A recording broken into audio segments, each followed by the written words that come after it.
Om Swastiastu. Pada kesempatan kali ini, saya akan mempresentasikan hasil laporan praktek kerja lapangan tahap 2 di UMKM Pengrajin Kain Tenun Desa Kalianget. Pertama-tama, perkenalkan nama saya Kadek Widiatnyani, NIM 17011016. Baik, langsung saja untuk yang pertama yaitu mengenai profil UMKM. Salah satu home industri dan masih bertahan hingga saat ini yaitu UMKM yang dimiliki oleh Ibu Made Mayoni yang berlokasi di Banjar Dinas Dawan, Desa Kaliangat, Kecamatan Seririt, Buleleng. Pengrajin Ibu Made Mayoni ini sudah berdiri sejak Agustus tahun 2002 hingga sekarang, dan Desa Kaliangat ini merupakan salah satu desa yang masyarakatnya menekuni kerajinan kain tenun, dan kain tenun yang dibuat oleh para pengrajin di desa ini adalah kain tenun dari endek mas tuli.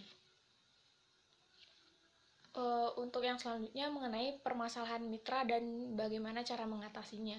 Yang pertama, permasalahan dari aspek sumber daya manusia, di mana dilihat dari aspek ini, sebagian besar para pengrajin kain tenun ini adalah para orang tua dan jarang sekali para generasi muda menekuni usaha ini.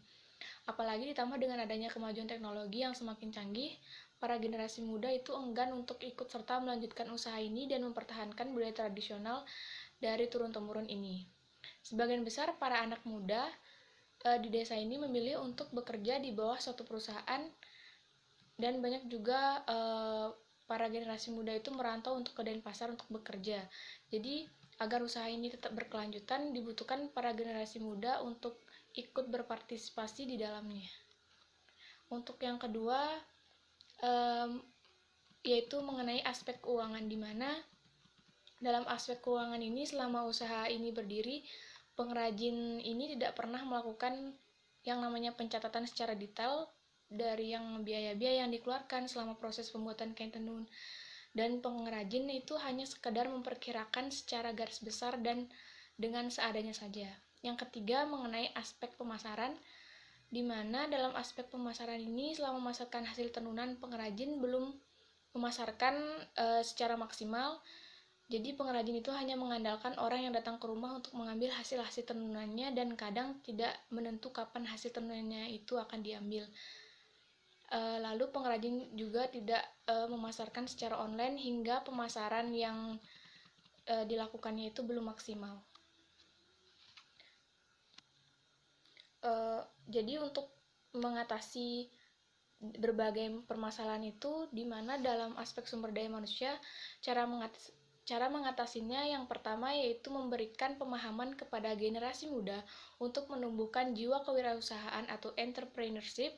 Yang kedua, memberi semangat dan motivasi kepada para orang tua agar tetap menekuni usaha ini.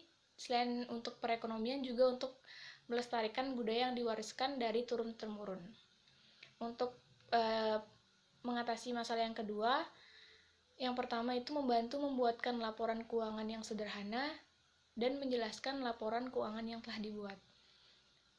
Selanjutnya untuk aspek pemasaran, yang pertama itu memberi pemahaman tentang internet marketing, yang kedua membuat akun Facebook dan Instagram, dan yang ketiga yaitu membantu melakukan promosi di semua media sosial seperti Facebook, Instagram, dan WhatsApp. Selanjutnya mengenai jadwal kegiatan. Adapun beberapa kegiatan yang sudah saya lakukan selama mengikuti praktek kerja lapangan. Yang pertama, tanggal 3 Agustus 2020, yaitu tahap persiapan. Pada tahap ini, di mana saya sudah melakukan koordinasi dengan pemilik UMKM, sekaligus membawa surat permohonan izin bahwa akan dilaksanakannya pembinaan selama sebulan dengan beberapa kali kunjungan saja, dan juga menjelaskan tujuan diadakannya kegiatan pembinaan tersebut. Setelah semua dijelaskan, saya melakukan wawancara kepada pemilik UMKM tentang usaha yang dijalankan selama ini. Selain wawancara, observasi juga saya lakukan untuk mengetahui bagaimana proses dalam produksi pada UMKM ini. Terdapat beberapa kendala saat saya melakukan wawancara kepada pemilik UMKM ini, di mana dari segi aspek sumber daya manusia, aspek keuangan, dan aspek pemasaran. Yang kedua, pada tanggal 10 Agustus 2020, yaitu pembinaan SDM. Pada tahap ini, pembinaan yang pertama dilakukan pada hari Senin 10 Agustus 2020, yaitu dengan pembinaan tentang sumber daya manusia. Pada pembinaan sumber daya manusia ini, saya memberikan materi tentang entrepreneurship kepada generasi muda.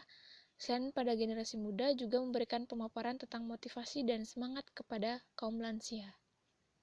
Selanjutnya pada Kamis tanggal 20 Agustus 2020 yaitu pembinaan aspek keuangan dengan membuatkan laporan keuangan sederhana, yaitu dengan membuatkan neraca dan laba rugi.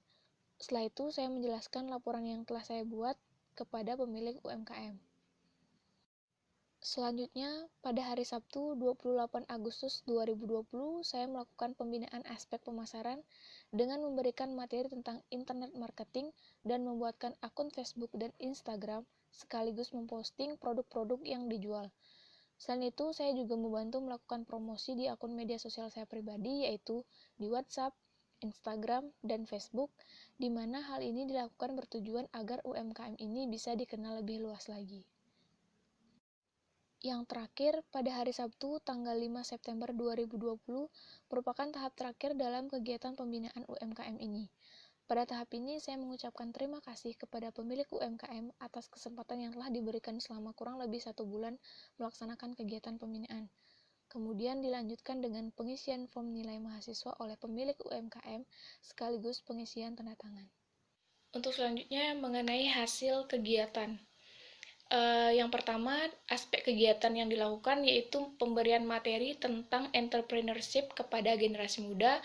Dengan kondisi awal itu, banyak anak muda yang tidak berminat menjadi pengrajin kain tenun. Dengan capaian, anak muda itu paham bahwa menjadi entrepreneur adalah peluang yang sangat besar. Yang kedua, yaitu pemberian materi tentang motivasi dan semangat kerja. Dengan kondisi awal, pengrajin terkadang susah untuk mencari tenaga untuk membantu dalam menjalankan usahanya, dengan capaian peningkatan dalam semangat dan motivasi dalam bekerja. Selanjutnya, pembuatan laporan keuangan. Dengan kondisi awal, tidak ada pencatatan seperti laporan keuangan, dan capaiannya mengetahui secara rinci biaya-biaya dan pendapatan yang terjadi dalam suatu periode. Selanjutnya, yang keempat, pemaparan tentang laporan keuangan. Dengan kondisi awal, belum mengetahui apa itu laporan keuangan, dan capaiannya pemahaman tentang laporan keuangan. Yang selanjutnya, pemberian materi internet marketing. Dengan kondisi awal, belum paham mengenai internet marketing, dan capaiannya sudah mampu dalam melakukan pemasaran produk. Selanjutnya, pembuatan akun Facebook dan Instagram. Kondisi awalnya itu tidak mempunyai akun media sosial khusus untuk usahanya, dan capaiannya sudah ada respon dari konsumen, hingga sudah ada pemesanan dari konsumen. Selanjutnya yang terakhir yaitu melakukan promosi. Dengan kondisi awal itu jarang melakukan promosi, dan capaiannya jangkauan terhadap UMKM lebih luas. Selanjutnya yaitu kesimpulan. Dari kegiatan pembinaan yang dilaksanakan di UMKM pengrajin kain tenun yang berlokasi di Banjar Dinas Dawan Desa Kaliangat, Kecamatan Serit, Kabupaten Buleleng ini dapat ditarik kesimpulan yaitu mampu memberikan pemahaman dan respon positif kepada UMKM itu sendiri maupun masyarakat sekitar, terutama pada pembinaan yang sudah diberikan. Baik, sekian dari presentasi yang dapat saya sampaikan. Apabila ada kesalahan kata yang disengaja maupun tidak disengaja, saya mohon maaf. Dan akhir kata saya ucapkan terima kasih dan saya tutup dengan para mesanti. Om Santi Santi Santi.